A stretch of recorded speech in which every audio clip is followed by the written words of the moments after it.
এই মিশরের রাজপ্রাসাদে 300 কনক ঠাকুর আছে, তাদেরকে দিয়ে একটু আমাদের নাম লিখিয়ে একটু গণনা করে দেখব আমাদের কোনো বিপদ আপদ আছে নাকি। এই ফেরাউন ওই 300 গণক ঠাকুরের মধ্যে সর্দার যিনি আছেন নাম হলো দবিরা। এই দবিরাকে খবর পাঠাইলেন, দবিরা এসেছে, হুজুর কি বলেন, তুমি একটু গণনা করে দেখো দেখি আমাদের কোনো বিপদ আপদ আছে নাকি। দবিরা কয়েকদিন গণনা করার পর একদিন ফেরাউনের সামনে এসে মাথা নিচু করে মলিন চেহারায় দাঁড়িয়ে আছে। ফেরাউন বলছে, দবিরা রে, কেন তুমি এই রকম মাথা নিচ করে দাঁড়িয়ে আছো, কি হয়েছে? আমি ফেরাউনকে খুলে বলো। আল্লাহ রব্বুল আলামিন পবিত্র কোরআনুল কারীমের মধ্যে সেই ঘটনা বর্ণনা করেছেন। আওয়াজ দিয়া বলেন সুবহানাল্লাহ। দবিরা এসে কিভাবে দাঁড়িয়ে আছে? মাথাটা নিচ করে মুখটা মলিন করে দাঁড়িয়ে আছে। ফেরাউন বলছে, দবিরা কি হয়েছে? দবিরা বলছে, হুজুর খবর বেশি একটা ভালো না। হামান অবাক হয়ে গেছে, কারণ বন্ধু তো, দুইজন তো বন্ধু। খবর ভালো না মানে কি হয়েছে তাড়াতাড়ি বলো। আল্লাহ রাব্বুল আলামিন সেই ঘটনা কোরআনুল কারীমের মধ্যে আয়াতে কারিমা নাযিল করে, সূরাতুল কসসের মধ্যে আল্লাহ রাব্বুল আলামিন বর্ণনা করে। সেই দিন দবিরা ডাক দিয়ে বলেছে, ইন্না ফিরআউনা আলা ফিল আরদি ওয়া জাআলা আহলাহা শিয়াআন ইয়াস্তাদঈফু তাইফা। আরো জোরে বলেন আল্লাহু আকবার। সেই দিন দবিরা বলছে, হুজুর এই মিশর দেশের মধ্যে 3 শ্রেণীর লোক বসবাস করে। তার মধ্যে 1 নাম্বার হলো কিপ্তি, তার মানে যারা আদিবাসী, এখানকার স্থানীয় বাসিন্দা। 2 নাম্বার তরতিব। 2 নাম্বারের তরতিব কারা? যারা আপনি এই দেশের প্রেসিডেন্ট হওয়ার সুবাদে আপনার তুরস্কের কিছু গরিব মানুষ এই দেশে এসে বসবাস করে, তাদেরকে বলা হয় তরতিব। আর 3 নাম্বার হলো হযরতে ইয়াকুব আলাইহিস সালামের বংশধর, তার 12টি সন্তানের বংশধর 60 লক্ষ বনি ইসরাইল আমাদের মিশরে বসবাস করে। কিন্তু হুজুর এই বনি ইসরাইলের মধ্যে এমন একটা সন্তানের কয়েকদিনের মধ্যে জন্মগ্রহণ হবে। এই বনি ইসরাইলের মধ্যে একটা পুত্র সন্তানের জন্ম হবে। হুজুর ওই পুত্র সন্তানের মাধ্যমে আপনার রাজত্ব শুধু নয়, আপনার জীবন যাওয়ারও আশঙ্কা রয়েছে। ফেরাউন মাথায় হাত দিয়ে বলে, দোস্ত হামান, কি হলো এটা?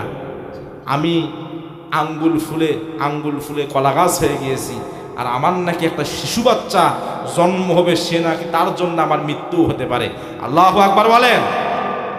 হামান বলছে, বন্ধু চিন্তা করো না, টেনশন করো না। কোরআনুল কারীমের মধ্যে হামানের কথাটি আল্লাহ রাব্বুল আলামিন স্পষ্ট এনেছেন। ইউযাবিহু আবনাআহুম ওয়া ইয়াস্তাহয়ী নিসাআহুম ইন্নাহু কানা মিনাল মুফসিদিন।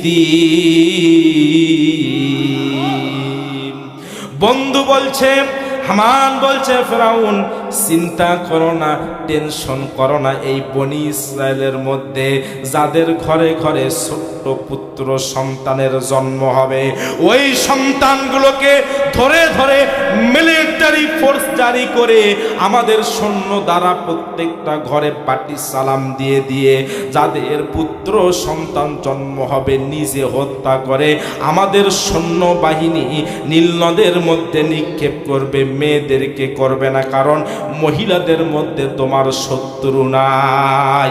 আল্লাহু আকবার। কার্যকর শুরু করলো।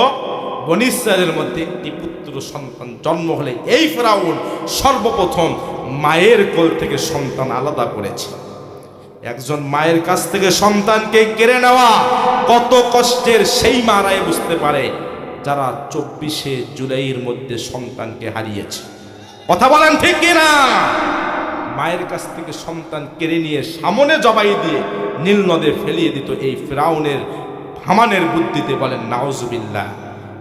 কিছুদিন করেছে, করার পর আবার দবিরাকে ডাকছে, এই দবিরা এখন গণনা করে দেখো তো আমার ওই শত্রু ওই ছেলেটার জন্ম হয়েছে নাকি।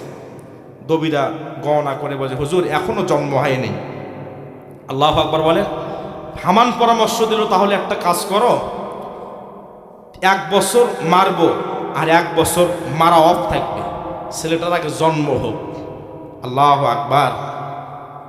এইভাবে 1 বছর মেরেছে। কিতাবে উল্লেখ রয়েছে, তাফসিরে উল্লেখ রয়েছে, ফিরাউন 1 জন নয় 2 জন নয় 80,000 বাচ্চাকে হত্যা করেছে। নাউজুবিল্লাহ বললেন না। হঠাৎ করে একদিন দবিরা বলছে, হুজুর খবর বেশি ভালো নয়, আপনাদের শত্রু ওই ছেলেটা জন্ম হয়েছে সহি সালামতে, জনম দুঃখিনী মায়ের কোলের মধ্যে 3 মাস বয়স হয়েছে, বলেন সুবহানাল্লাহ। হামানের মাথা খারাপ হয়ে গেল আর বলল, বন্ধু ফিরাউন টেনশন করো না, চিন্তা করো না, মিলিটারি ফোর্সকে খবরে দিয়ে দেই, সৈন্যবাহিনী চলে যাবে, নতুন করে বাটি চালান দেওয়া শুরু হবে, যেখানেই পুত্র সন্তান পাবে সেখানেই জবাই দেওয়া হবে। মুসা আলাইহিস সালামের একটা বোন ছিল, নাম ছিল মারিয়াম, 9 বছর বয়স। একদিন সকালবেলা মা বলছে, ও আমার মেয়ে একটু ছাগলগুলো নিয়ে নীল নদের পারে একটু নিয়ে যাও, ঘাস খাওয়াইয়ে নিয়ে আসো।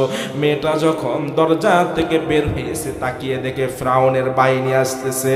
জনম দুঃখিনী মাকে বলছে, মা ফিরাউনের সৈন্য বাহিনী চলে এসেছে, মা আমার ভাইটাকে মনে হয় আর বাঁচানো সম্ভব হবে না। জনম দুঃখিনী মা মুসা আলাইহিস সালামের মা নাম ছিল ইউখজা, সন্তানকে বুকের মধ্যে নিয়ে আল্লাহকে ডাক দিয়ে বলে, আল্লাহ আমার সন্তান আমার সামনে তারা জবাই করবে, আমি মায়ের সহ্য হবে না, আল্লাহ আমার সন্তানকে আপনি হেফাজত করুন। আওয়াজ দিয়ে বলেন আল্লাহু আকবার। মায়ের দোয়া আল্লাহ কবুল করে নিয়েছেন। কুরআনুল কারীমের মধ্যে সেই ঘটনা এসেছে, আল্লাহ রাব্বুল আলামিন মুসা আলাইহিস সালামের মাকে ডাক দিয়ে বলেছেন, অলৌকিক একটা আওয়াজ তিনি পেয়েছেন, কে যেন ডাক দিয়ে বলছে, ওয়া আউহাইনা ইলা উম্মি মুসা আন আরদিই, মুসার মা রে, আমি মুসার আল্লাহ বলছি, মুসার রব বলছি, টেনশন করিস না, চিন্তা করিস না, তোর রান্নাঘরে উত্তপ্ত আগুনের উপরে উত্তপ্ত গরম পানি পাতিল রয়েছে, যে পাতিলে আটা তৈরি করে রুটি খাইতে, ওই উত্তপ্ত গরম পানির মধ্যে আমার বন্ধু মুসাকে ছেড়ে দে, কথা দিলাম আমি মুসা রব বলছি, তোর সন্তানকে সহি সালামতে তোর বুকে আমি ফিরিয়ে দেব। কিন্তু মা কি গরম পানি, উত্তপ্ত গরম পানির মধ্যে সন্তানকে দিতে পারে? আল্লাহু আকবার। দিতে পারে না। সন্তানকে নিয়েছে, কিন্তু হুকুম এসেছে কোথার থেকে? আল্লাহ হুকুম দিয়েছে, সন্তানকে দিয়েছে, সন্তানকে রেখে দিয়েছে, ঢাকনা লেগে দিয়েছে। কিছুক্ষণ পর ফিরাউনের সৈন্যবাহিনী এসে দেখে ঘরের মধ্যে কোনো সন্তান নাই। এখন যেখানেই কেউ সার্চ করতে যায়, প্রশাসনিক লোক যায়, কোনো বাড়িতে যদি সার্চ করা হয়, কেউ কি পাতিলে ঢাকনা উত্তোলন করে? সচরাচর কিন্তু করে না। কিন্তু ফিরাউনের একজন সদস্য ঢাকনা উত্তোলন করেছে। আল্লাহু আকবার বলেন। উত্তোলন করে দেখে একটা 3 মাসের বাচ্চা উত্তপ্ত গরম পানি নিচে উত্তপ্ত আগুনের মধ্যে নুরানি চমক চেহারা থেকে বের হচ্ছে আর মুস্কি হাসি দিচ্ছে। বলেন সুবহানাল্লাহ। ঢাকনিটা লাগাই দিলেন আর চিন্তা করলেন যে বাচ্চা উত্তপ্ত গরম পানির মধ্যে বেঁচে থাকতে পারে একে হত্যা করা যাবে না। চলে গিয়েছে জনম দুঃখিনী মা ডাক দিয়া বলে, এ মুসার বোন মারিয়াম, আমার সন্তান উত্তপ্ত গরম পানির মধ্যে আমি রেখে এসেছি। আমার সন্তান হয়তো এতক্ষণে সেদ্ধ হয়ে ঝাঁঝরা হয়ে গিয়েছে। আমার সন্তানের যদি একটি হাড্ডি খুঁজে পাও তাহলে নিয়ে আসো। আমি জনম দুঃখিনী মা ওই হাড্ডিটা বুকে নিয়ে আমার জীবনটা পার করতে চাই। মুসা নবীর বোন ঢাকনা উত্তোলন করে দেখে মুসা নবী মুস্কি হাসি দিচ্ছে। জনম দুঃখিনী মা বুকের মধ্যে নিয়ে রাত্রি ঘুমিয়ে পড়েছেন। আবার শেষ রাতে কে যেন স্বপ্নের মধ্যে ডাক দিচ্ছেন, ওয়া আওহাইনা ইলা উম্মি মুসা আন আরদিই। এ মুসার মা, আমি মুসার খোদা বলছি, আমি যে হুকুম দিব সেই হুকুম পালন করবি। সকালবেলা মিশরের কোনো মানুষ যদি ঘুম থেকে না ওঠে ওই রকম সময় তোমার কলিজার টুকরো সন্তানকে নিয়ে একটি সিন্দুকের মধ্যে ভরিয়ে নীল নদের মধ্যে ভাসিয়ে দিবি। চিন্তা করবি না, টেনশন করবি না।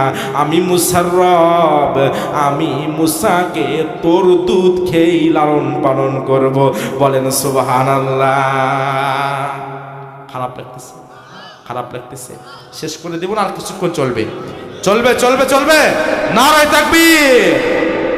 মুসা আলাইহিস সালামের মা পরের দিন সকালবেলা, হযরতে মুসা আলাইহিস সালামের মা পরের দিন সকালবেলা ঘুম থেকে উঠে, ওই সময় মিশরের কোনো মানুষ এখন পর্যন্ত ঘুম থেকে ওঠে নাই। আল্লাহু আকবার। কে যেন রাস্তা দিয়ে যাচ্ছে আর বলছে মিস্ত্রি লাগবে। আল্লাহু আকবার। ফেরিওয়ালা বলেন, ফেরিওয়ালা আপনাদের এলাকায়, আলোচনা খারাপ লাগতেছে, আদায়ে যাব কিন্তু একটু কথাটা গোছ করে নেই, ঠিক কি না? আপনাদের খারাপ লাগতেছে বন্ধু? ইনশাআল্লাহ ঠিক আছে। সম্মানিত ভাইরা, যে কথাটি বলতেছিলাম, মিশরের মানুষ এখনো ঘুম থেকে ওঠে নাই। আল্লাহু আকবার বলে। কে যেন রাস্তা দিয়ে আপনাদের এলাকায় ভ্যান নিয়ে, সাইকেল নিয়ে ফেরিওয়ালা যায় না, ওই ফেরিওয়ালার মতো কে যেন ডাক দিয়ে বলতেছে মিস্ত্রি লাগবে। মুসা নবীর মা চিন্তা করলেন, মিস্ত্রি তো আমারই প্রয়োজন, সিন্দুক বানাইতে হবে না। মুসা নবীর মা ইউ খাজা দরজা খুলছে, দেখে একটা মিস্ত্রি দাঁড়িয়ে আছে। আল্লাহু আকবার বলেন। এ মিস্ত্রি, তুমি কি কি বানাইতে পারো? বলেন, মা আমি সবই বানাইতে পারি, সব কাজেই করতে পারি। আপনি যদি বলেন আপনার ঘরে একটা সন্তান আছে, একটা সিন্দুক বানাইতে হবে, নীল নদে ভাসিয়ে দিবেন, সেই সিন্দুকও আমি বানাইতে পারি। মুসা নবীর মা চিন্তা করলেন, আমি তো বলি নেই, তো আমার মনের কথাটা বললো। এ মিস্ত্রি, তাহলে আমাকে একটা ওই রকম সিন্দুক বানিয়ে দাও তো। সুবহানাল্লাহ বলেন। কাঠ আর লোহা কোথায় পাবা? আমি আমার ব্যাগের মধ্যে কাঠ আর লোহা নিয়ে এসেছি। আল্লাহু আকবার। তাহলে বানাও।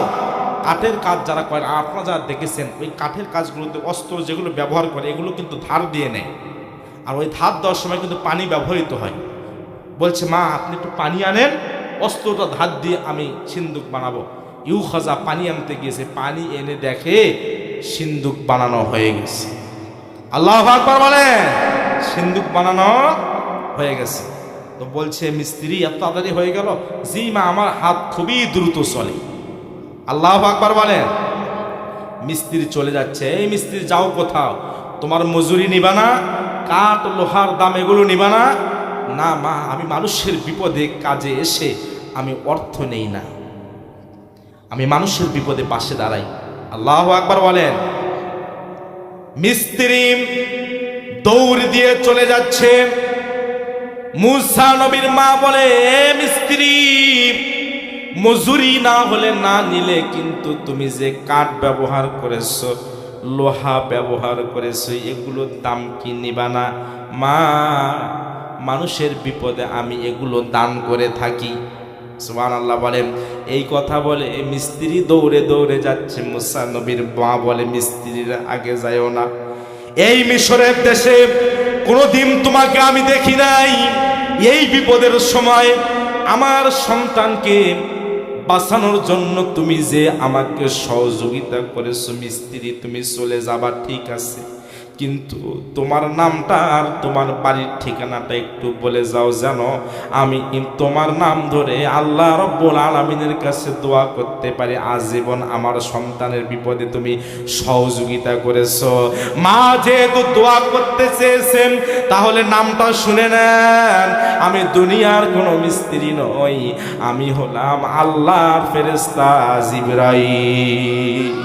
আরে কাঠ আর লোহা এনেছি জান্নাত থেকে, মাগো তোমার সন্তানকে ওই সিন্ধুকের মধ্যে তুলে নীল নদের মধ্যে ভাসিয়ে দাও, চিন্তা করিও না, ওই ফিরাউনের বাড়িতেই আল্লাহ রব্বুল আলামিন তোমার দুধ খাওয়াইয়ে মূসাকে বড় করবে।